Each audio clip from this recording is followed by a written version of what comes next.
So there we have it. Game 1 of Rugby World Cup done. And the All Blacks are beaten pretty convincingly 27-13 on the scoreboard. 2 tries each. So some kicking for penalties and conversions, the difference. But one, as you reflect after the 80, and you're not necessarily compelled by the French performance. Overall, it wasn't a stunning display of rugby. It wasn't a compelling display of rugby. It was an efficient display of rugby that understood the game was going to be won at the breakdown.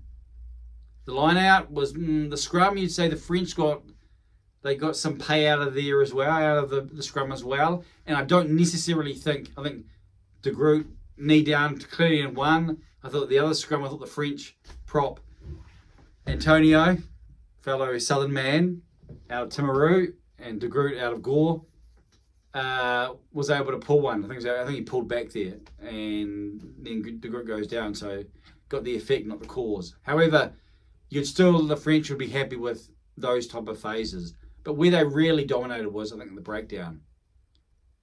And that also reflected a larger lack of control for the All Blacks, a larger lack of intent. I think because the breakdown, All Blacks weren't comfortable at the breakdown. They couldn't really insert their intent, their attacking intent. And so France were able to kick for position and then think, well, you can run back at us and we're just going to turn you over. We're going to slow you down.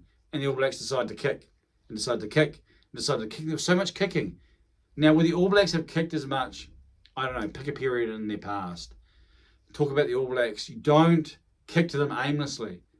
Now, you can say that wasn't aimlessly, but there were long kicks there where there was plenty of space for the All Blacks to run back. And yet that wasn't happening. And I know teams kick a lot in modern rugby. And the All Blacks are a team that kick a lot as well. But there was too much of that, which I think is endemic and symptomatic of a lack, the clarity the All Blacks had impacted at Twickenham, and in one sense, the residue is still there at Stade de France.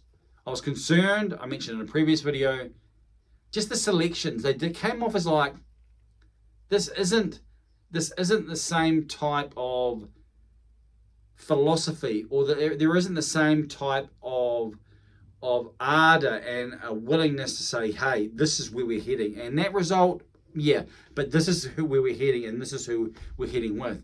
And it was almost like, experience. We've got to have experience. And I even saw in the bench and the players coming on, there was an element of experience there that was sought. And our bench compared to the French bench, I thought the French bench showed much more. And so they were able to add into the end. And it didn't seem like we were going to come back once the All Blacks got behind. So what do we make of it? The first 40, I thought the All Blacks should have been leading by more. I thought they left probably 2 tries. Not just, potential tries, but they were hot on attack and they weren't able to finish. I think that would have reflected in what happened in the second half, or did reflect what happened in the second half. And if there'd been 2 tries, then that would have informed and changed the game. So the All Blacks didn't provide the early definition they should have. France were able to get some really quite, I describe them as soft. I'm not saying they were illegitimate, but they were soft. They were very quick penalties. Or they're down in the All Blacks half, and then there's a penalty. That's far too easy. The All Blacks have worked and scored a try, and then from the kickoff, there's a penalty almost. I think it was actually from the kickoff. So that was far too light. There should be a weight of playing the All Blacks, a weight and a struggle to get points. Any team, there should be a battle. They shouldn't be freely given. This All Black sides seemed to freely give away points and not to be able to respect maybe some of the foundational elements of the game. And as that changes, is that the atmosphere in the first contest? Is that the French? Gregory Aldred was the player of the match, clearly, and he bossed, and the breakdown was one of those areas where when he came there, he didn't leave empty-handed. Something transpired. They were able to slow it down. I don't think it wasn't some type of domination to the point, 4 or 5 turnovers. It didn't have that type of appearance, but it was almost like a slow asphyxiation of the All Blacks play, which once the second half came, All Blacks scored that try, a lovely try, and then penalties started to happen, and I should say points through penalties, and the gap was closed. And they had a lead by, was it 4 points? Was it 4 points? Was it 13-9?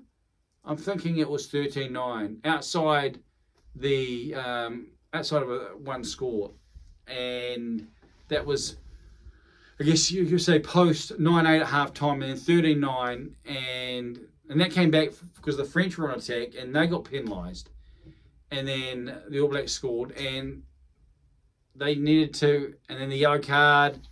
Again, I think that's something that's more about, I actually think the way that sides use runners to try and divert those attacking. Like, I think Will Jordan, if he is not escorted, or there's not that type of interaction, then he's probably not yellow carded, because he's looking up the whole time. And then I think it's Gavin Veer. He gets involved, and his vision is diverted, and then he's into the player. Now he needs to be street smart. He needs to be smarter than that. He needs to do more than that. But I think that without that type of interaction or engagement, then Will Jordan isn't yellow carded. And is that the turning point of the match? We know cards are going to be significant in this Rugby World Cup. So, in the end, the French came on strong and continued to come on strong. The All Blacks were trying to find points. Once it got outside 8, well, outside 7, then I think it went to 9, went from 6 to 9. Then it did feel like the match was over. So what do you think? What do you think of, I don't think we can say that the officiating was the officiating, and I think that, you can bring out different individual realities. I think maybe some of the philosophical stuff, maybe like the use of off the ball stuff, that may get talked about and clarified. That's the larger stuff. But the other things are in the moment, and the various calls. I think that paper allowed a bit of room in the breakdown, but too often the French were actually over there, and the All Blacks were able to move them. That probably was the concerning part. So, what do I think about it? I mean, it's going to be very hard for the All Blacks to win the Rugby World Cup from here. Not impossible, as South Africa shown in 2019. But after Twickenham, I thought this match was even more important. And after Stade de France, then the All Blacks will go, to a holding pattern, and they'll play Italy, and they'll need a good win there. But still, when it comes to the quarterfinal, it's going to be, well, what's going to happen? We're not going to know in terms of, there's not going to be a confidence there about what this All Blacks side can deliver. Of course, they've got the players and personnel to be able to do it, but the challenge is there before them. I think that if the first half they had scored a couple of tries and gone into half-time, let's say they get 14 more points, and it is 22-9. So that's 22-9 at half-time. The way the French come out, the way the All Blacks come out is really different. They score after half-time, and it's, say, 27-9, because I don't think it was converted again. So that's 27-9. Then it's probably gone at that point. So, and this is sort of the first time I've sort of put that together as I'm speaking now. So it wasn't that far if the All Blacks had finished. And I don't think that saying 2 more tries in the first half is any type of exaggeration or overestimation. They were really hot on attack. So the large thing will be discipline. Discipline, a lot of penalties, especially later on. But it was consequential penalties. I think the first 4 penalties for France were all kicks of goal. They kicked 3, and then the 4th one, I think Ramos missed on the right-hand side. But that's really not, quite a big deal. You're not giving away a lot of penalties, but you're giving away kickable penalties. You're giving away kickable penalties. It's been a long morning of talking, an early morning. So I'm Johnny King, starting to feel it now. And so that's quite significant. But what will this mean in terms of selections? I mentioned online, they're really missing Shannon Frizzell. They're really missing someone to really go through. The forwards aren't making the ad line. I mean, Shannon Frizzell the way he's built and the way he's gifted, of course, he's going to get knocked down. But they need much more go forward from the forwards. They need much more from their type 5. Not just pick and go and then more lateral or passive. They need the speed, and you need that combination, you know. Torque and power and the ability to not only bend but break. So moving the team forward. And the All Blacks are not providing enough of that type of space for their backline. And they're asking their backline to do a lot. And they're actually doing enough. They probably did enough in this match, except the finishing part. And the finishing part, especially one, I can remember one, and Scott Barrett was really close to the try line. It looked like he had a lot of space around him. And if they had just maybe arranged it, and Mo'unga may need to reflect, then there's got to be space there. I thought Mark Talia had a pretty good game. Will Jordan had one that he'd rather forget, just in light of what transpired. But other than that, I think there's guys who tried hard, obviously. I mean, state the obvious. And there wasn't anyone that was too definitive on our side that sort of marked it. Artie at 8, captaining the side. I thought he tried, and he looked it wasn't right until the end where you saw the old Artie Severe fighting in close, and he lost the ball forward. And I think that may be the metaphor. The Artie Severe we saw in the 80th minute is the Artie Severe we needed to see in the first minute, or maybe even more so the 40th minute. We just didn't see enough of the All Blacks exerting themselves into the play. They looked like the side that were trying to reach that level, instead of the ones who are purportedly to be those who are at the elite. So what does this mean for the Rugby World Cup? It means the All Blacks have a huge mountain to climb. And not a huge mountain to climb physically, a huge mountain to climb mentally for mine. It's going to be so important and vital that they saw Richie McCaw in the crowd there when Mo'unga missed. He was like, so he understands and he knows the challenge of staying in front. The All Blacks got behind. The All Blacks are in front. That's also a psychological reality. So the more I talk about this, the more, and I want to watch it again. So I will try and do another review after I've watched it, because I want to see if my thesis about the point scoring into halftime and then scoring again first after halftime, I think that's, in one sense, that's what South Africa did. If you want to compare this match to the previous match, South Africa scored the tries. They scored 2 tries in the first half. We scored 1, but they scored 2 tries in front. So if we scored 2 more tries and then score after halftime, I think the match is done then.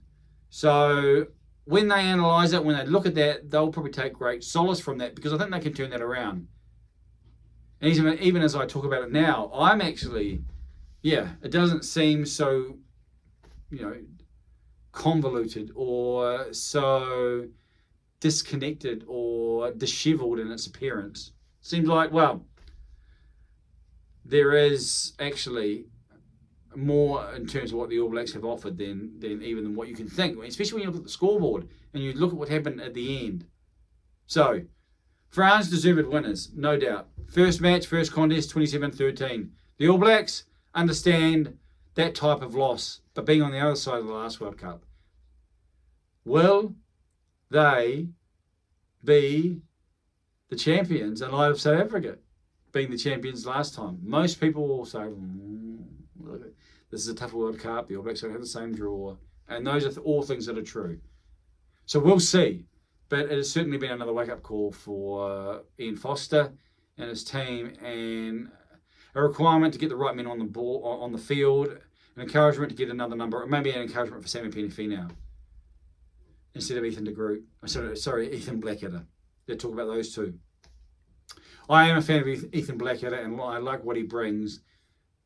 But we do need a running loose forward who can be in the defence. So, what do you think? What were your thoughts? What are your thoughts? What's your overall impression? Some engagement. Feel free, and I'll come back. I'm going to watch it again, and then I might do another one after this, and then I can see it. Maybe I won't say too much more. Maybe what I hope is maybe just to crystallise maybe some things, and I look forward to doing that in the coming hours. First match done, many to come. I'm Johnny King. What do you think of the studio? I got to click it. The clicker didn't work, so I'll stop you.